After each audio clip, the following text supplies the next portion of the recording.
శ్రీమాత్రే నమ. జయ గురు దత్తాత్రేయ నమ.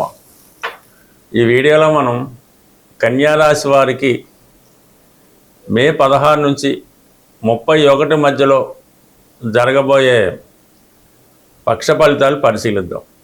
మరి కన్యారాశి వారు ప్రతి విషయాన్ని కూడా చాలా అబ్జర్వ్ చేస్తూ చాలా జాగ్రత్తగా ప్రతి నిర్ణయం చేయడం జరుగుతూ ఉంటుంది.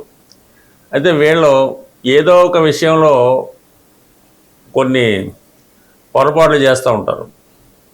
ఒక స్నేహానికో ఒక ప్రేమకో దేనికో దానికి వీళ్ళు కట్టుబడి ఉండడం వల్ల కొన్ని తప్పని పరిస్థితుల్లో కొన్ని త్యాగాలు చేయడం జరుగుతూ ఉంటుంది. ఇది ఈ కన్యారాశి వారు తన కోసం కన్నా ఇతరుల కోసం ఎక్కువ ఆలోచించి వారి మీదే ఎక్కువ ఆశలు పెట్టుకోవడం జరుగుతూ ఉంటుంది. వాళ్ళు ఏదో భవిష్యత్తులో మనని బాగా చూస్తారు, మనకి ఏ డోకా ఉండదు అని వీళ్ళు సంపాదించిందంతా వాళ్ళకి పెట్టడం జరుగుతూ ఉంటుంది. ఇది చివరి నిమిషంలో అంటే వీళ్ళ సంపాదన తగ్గిపోయి ఓల్డ్ ఏజ్ అనుకోవచ్చు, ఆదాయం తగ్గిపోయిన స్థితిలో ఆఫ్టర్ రిటైర్మెంట్ అనుకోవచ్చు,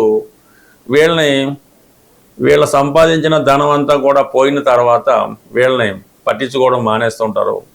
ఎక్కువ మంది మనం ఈ అనాథ శరణాలయాలు, ఓల్డ్ ఏజ్ హోములు పరిశీలించినప్పుడు అక్కడ ఉన్నవాళ్ళు బాగా ఉద్యోగాలు చేసి బాగా సంపాదించి ఉన్నవాళ్ళు ఎక్కువగా కన్యారాశి, ఈ కన్యా లగ్నం వాళ్ళే కనబడుతూ ఉంటారు. ఇప్పుడు ఈ కన్యారాశి వారికి గ్రహస్థితి చాలా వరకు అనుకూలంగానే ఉంది. రాష్ట్రాధిపతి బుధుడు భాగ్యస్థాన సంచారం జరుగుతుంది. ఏదైనా ఒక పుణ్యక్షేత్రాలు సందర్శించడం, మంచి కార్యక్రమాలకు ప్రోత్సహించడం జరుగుతుంది. ప్రధానంగా విద్యార్థులకి ఇది చాలా అనుకూలంగా ఉండడం జరుగుతుంది. మీరు ఒక మెడికల్ విద్యలో ప్రవేశించాలనుకున్నా, ఉన్నత స్థాయి ఇంజనీరింగ్లో చేరాలనుకున్నా ఇది మీకు చక్కగా ఉపయోగపడడం జరుగుతుంది.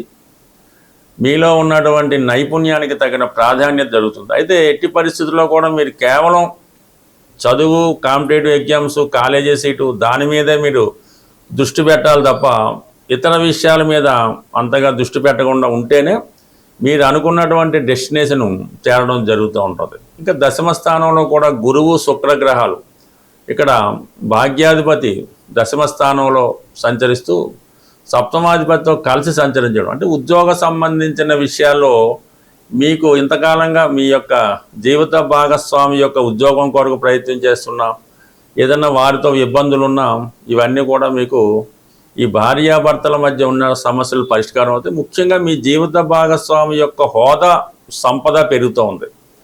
దానివల్ల ఏంటంటే కొంతవరకు అన్యోన్యత దాంపత్యం ఏర్పడుతూ ఉంటుంది.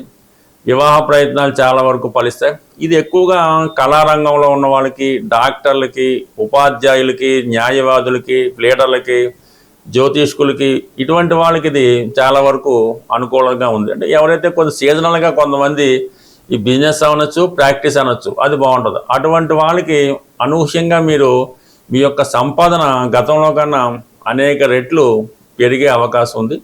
బట్ ఇవన్నీ అంటే ముఖ్యంగా భాగ్యస్థానం, రాజ్యస్థానం రెండు బాగున్నప్పుడు భాగ్యస్థానం వల్ల ఏంటంటే నేమ్ అండ్ ఫేమ్ వస్తుంది, అదృష్టం వస్తుంది, దైవబలం, దైవ సంకల్పం కలుగుతూ ఉంటుంది. దశమ భావం వలన జీవనోపాధి పెరుగుతుంది, మీ యొక్క బాధ్యతలు నిర్వహించుకుంటారు, ఏదైతే ఏ టైంకి చేయాలో అది కంప్లీట్గా చేయడం జరుగుతుంది. ఈ రెండు కూడా బలంగా ఉండడం వల్ల ఇంచుమించుగా ఈ పక్షం అంతా మీకు చాలా అనుకూలంగా ఉన్నట్టే చెప్పాలి.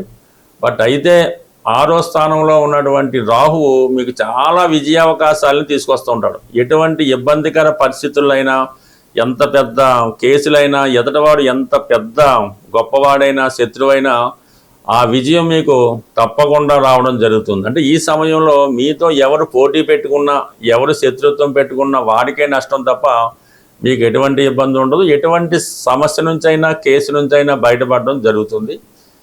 ప్రధానంగా సప్తమంలో ఉన్నటువంటి శని భగవానుడు మీ వేగానికి ఎప్పుడు కళ్ళెం వేస్తూ ఉంటాడు.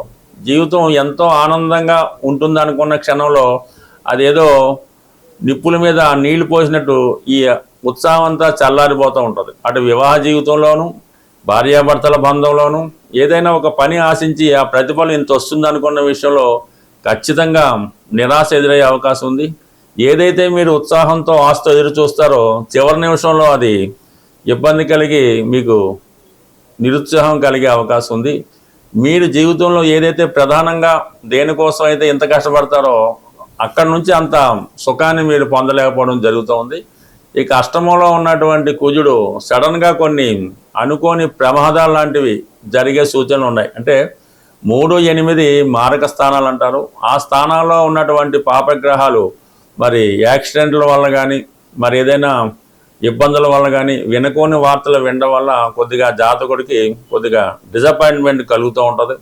మరి అష్టమంలో కుజుడు వల్ల మరి ఏదైనా సమస్యలు మీకు కలగవచ్చు. కాబట్టి ప్రధానంగా ప్రయాణాలు చేస్తున్న వాళ్ళు, ప్రమాదకర వృత్తిలో ఉన్నవాళ్ళు, వాహనాలు వేగంగా నడుపుతున్న వాళ్ళు మరి జాగ్రత్తగా నడపడం మంచిది.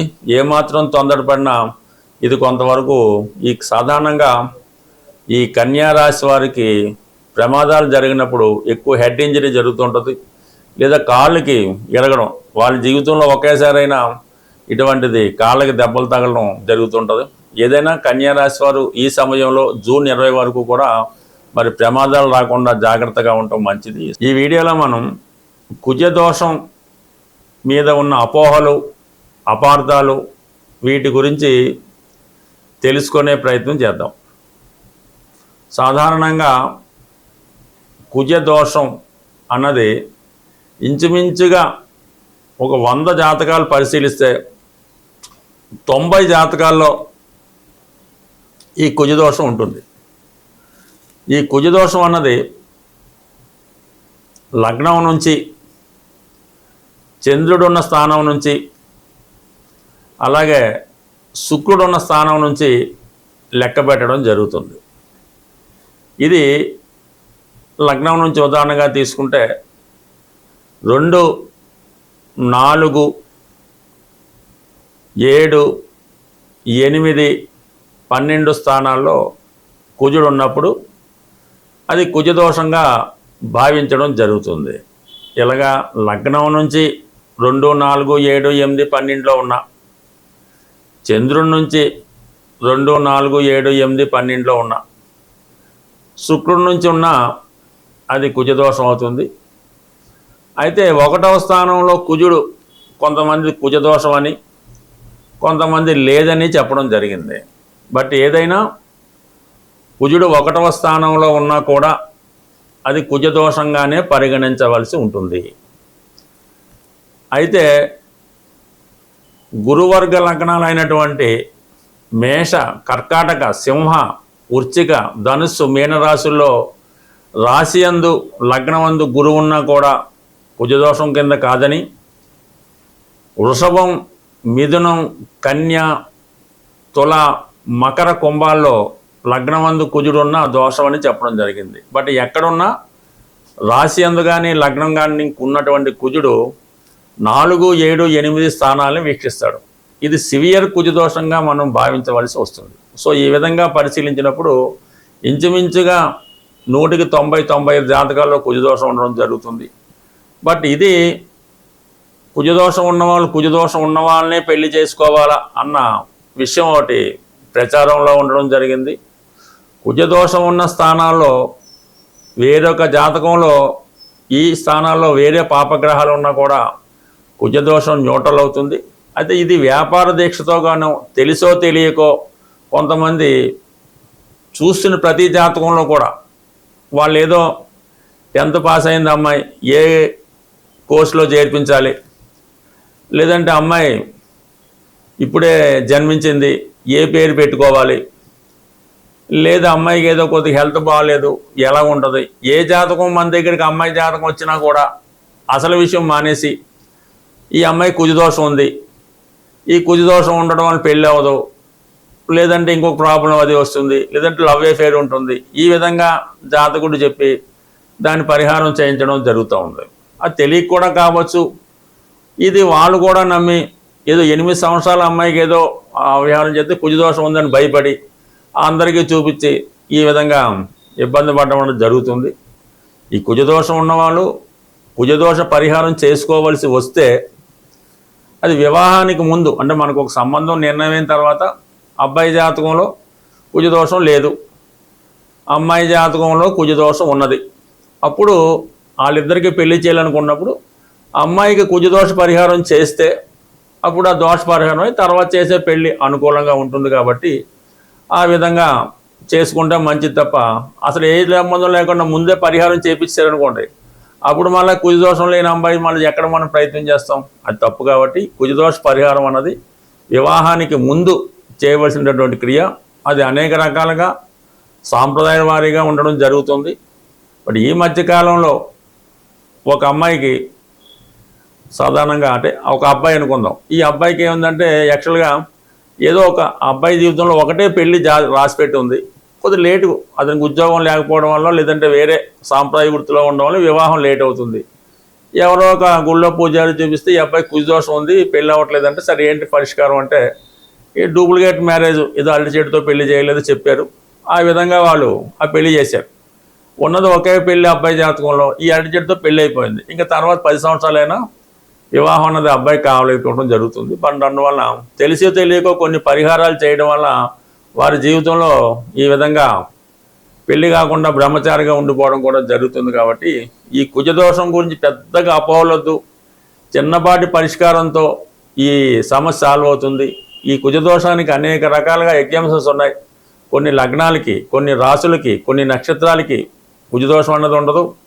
అలాగే కొంత ఏజ్ దాటిన తర్వాత కుజదోషం ఉండదు, గురుదృష్టి ఉంటే కుజదోషం ఉండదు. ఇలాగా కుజదోషం ఒకటైతే 99 రకాలుగా పరిహారం జరుగుతుంది. బట్ ఏదో ముందు జాగ్రత్తగా చేసుకున్నా కూడా అది పెద్దగా ఏమి దానికోసం భయపడి జీవితాలు నాశనం అయిపోయినట్టు ఇబ్బంది పడే పరిస్థితి అయితే లేదు. కేవలం ఇది ఒక అపోహ తప్ప ఇది పెద్ద కొంపలు మునిగిపోయే దోషం అయితే కాదు. బట్ ఇది బ్రతుకు తెరువు కోసం చాలామందికి ఇది ఉపయోగపడుతుంది. అంటే కొంతవరకు బతకొచ్చు, కానీ మరీ అన్యాయంగా బతకకుండా అవతల వాడిని భయభ్రాంతులకు గురి చేసి జీవితాలను నాశనం చేసే విధంగా శాస్త్రం ఉండకూడదనే ఉద్దేశంతో ఈ పరిజ్ఞానాన్ని మీకు అందివ్వడం జరుగుతుంది.